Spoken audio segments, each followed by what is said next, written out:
ദായിൽ furniture and interior, Poozhikunnu, Alathiyur.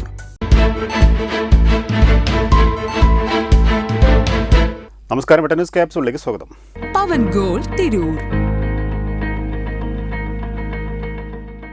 പരിശുദ്ധ റംസാനിലെ ലൈലത്തുൽ ഖദറിനെ പ്രതീക്ഷിക്കുന്ന 27ാം രാവ് ആചരിച്ചു. ഈ പുണ്യരാവിൽ വിവിധ ആരാധനകളാൽ വൈകിട്ട് മുതൽ പിറ്റേന്ന് പുലർച്ചെ വരെ പള്ളികൾ സജീവമാവും. വിശുദ്ധ റംസാനിലെ അവസാനത്തെ 10 ദിവസങ്ങളിൽ വിശ്വാസികൾ ഏറെ പ്രാർത്ഥനയോടെ കാത്തിരിക്കുന്ന 27ാം രാവ് ഇന്ന് ആചരിക്കുന്നു. ഈ രാത്രിയിലെ സത്കർമ്മങ്ങൾ 1000 മാസങ്ങളെക്കാൾ ശ്രേഷ്ഠമാണെന്നാണ് വിശ്വാസം. ഖുർആൻ അവതരിക്കപ്പെട്ട രാവായ ലൈലത്തുൽ ഖദർ പ്രതീക്ഷിക്കുന്നത് ഈ ദിവസമാണ്. തീവ്രമായ പ്രാർത്ഥനകളുടെയും പശ്ചാത്താപത്തിന്റെയും ദിനമാണിത്.